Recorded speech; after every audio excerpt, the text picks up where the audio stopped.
أعوذ بالله من الشيطان الرجيم. بسم الله الرحمن الرحيم.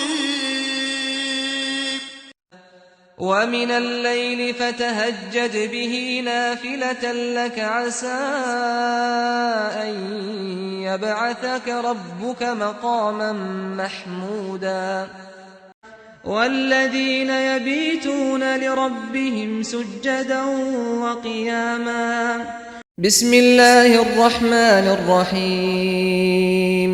يا أيها المزمل قم الليل إلا قليلا نصفه أو انقص منه قليلا أو زد عليه ورتل القرآن ترتيلا إنا سنلقي عليك قولا ثقيلا إن ناشئة الليل هي أشد وطئا وأقوم قيلا إن لك في النهار سبحا طويلا واذكر اسم ربك وتبتل إليه تبتيلا رب المشرق والمغرب لا إله إلا هو فاتخذه وكيلا.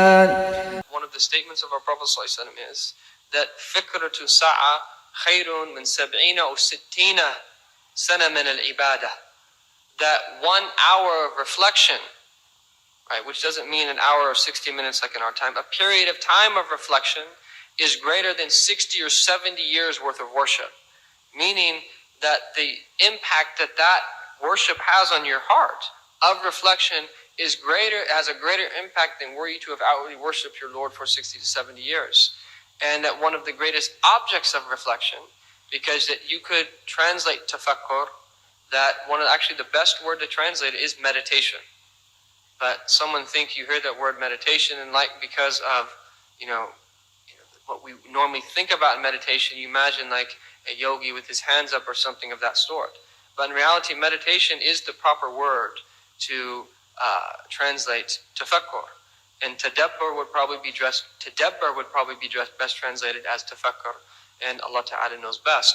But for us, the difference between meditation of our understanding is that there's always an object of meditation. So the purpose of meditation is not to stop thought, right? That yes, that you're focusing on something. And from the blessing of focusing on something is that it actually is one of the great ways to generate new knowledge. By stopping your thought and reflecting upon something in particular, actually new insights and openings will come. And this is why it's so great, is because this is a different type of knowledge whose source is nowhere outward.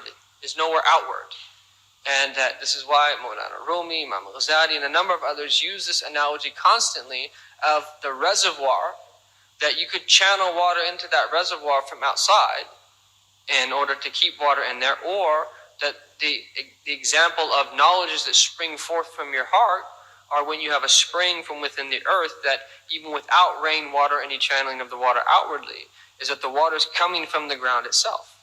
And that this is what reflection does, it opens up these inner channels of the heart. And this is the proof of that is the hadith of our Prophet ﷺ, that he said, "Man akhlasa lillahi arba'ina sabahan," that whoever is sincere to Allah for 40 straight days, tafajjarat yanabi' al-hikmati min qalbihi ala lisanihi. And just look at the beautiful, eloquent metaphors that our Prophet is using. He says, is that the springs of wisdom will pour forth from the heart onto the tongue. The springs of wisdom. And that meaning that there's an inner spring of the heart. If you tap into that, but you have to dig.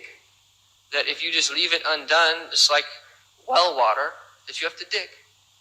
And depending upon where you are on the face of this earth, you have to dig various distances. And likewise, people's hearts are different.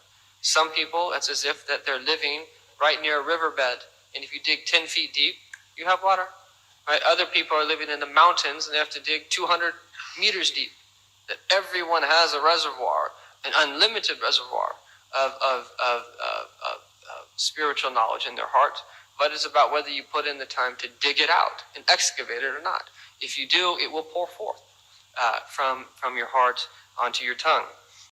Now, as we said, this lasted for a period of 6 months, and in this time, basically what the Prophet ﷺ began to do was to cut himself off from society and to worship Allah more and more. And there's no question that our religion encourages moments of solitude. Our religion encourages that we break away from the world around us and concentrate on ibadat Allah Azza wa Jal, on worshipping Allah subhanahu wa ta'ala. However, it is no longer a sunnah to cut yourself off from society and go out of society.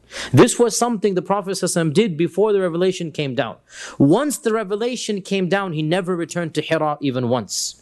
And there are some groups that say that this shows us that we need khalwa, and we need to go into caves, and we need to go into hidden rooms. And there are literally, you know, there's a group out there, I don't want to mention which particular group, but the mystical versions of Islam. There are literally manifestations of these groups that say, just like the Prophet ﷺ went to cut himself off from society, you too need to enter a cave, and you take with yourself some dates and some water, and you sit there for 1 month, 2 months, 6 months, and you do nothing but meditate, and you contemplate.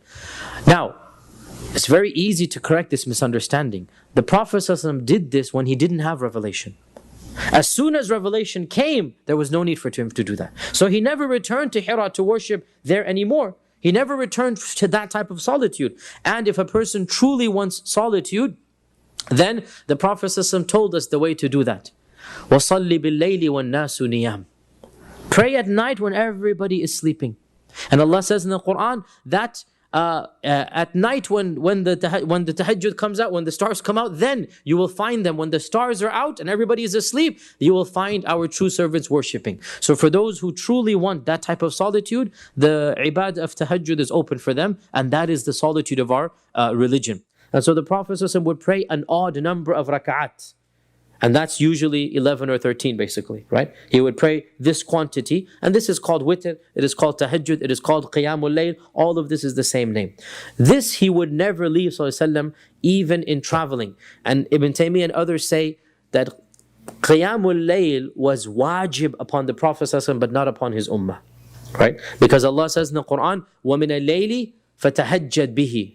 Even though Allah says نَافِلَةً لَكَ, but when Allah commanded him فَتَهَجَّدْ بِهِ, Allah Azza wa Jalla says also in Surah Al-Muddathir that إِنَّ رَبَّكَ يَعْلَمُ أَنَّكَ تُنْبُ أَدْنَى مِنْ ثُلُثَيِ اللَّيْلِ وَنِصْفَهُ وَثُلُثَهُ وَطَائِفَةٌ مِنَ الَّذِينَ مَعَكَ. That Allah knows that you're praying 2/3 of the night, ثُلُثَيِ اللَّيْلِ, وَنِصْفَهُ, and half of it, وَثُلُثَهُ, and a third of it. So sometimes he would pray, sallallahu alaihi wasallam, 2/3 of the night, sometimes half of it, and sometimes 1/3 of it.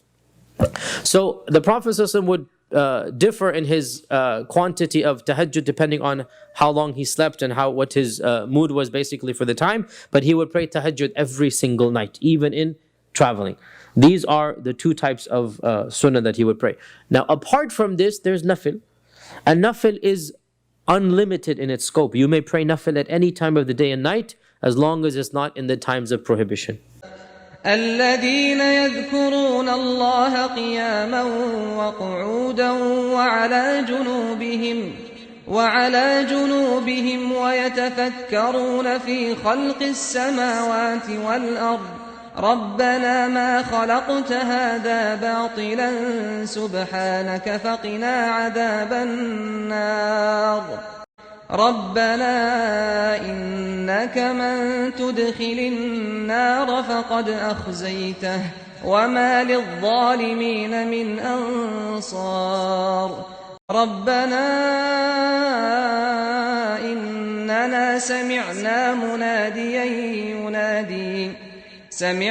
مناديا ينادي للإيمان أن آمنوا بربكم فآمنا ربنا فاغفر لنا ذنوبنا وكفر عنا سيئاتنا وتوفنا مع الأبرار ربنا وآتنا ما وعدتنا على رسلك ولا تخزنا يوم القيامة إنك لا تخلف الميعاد.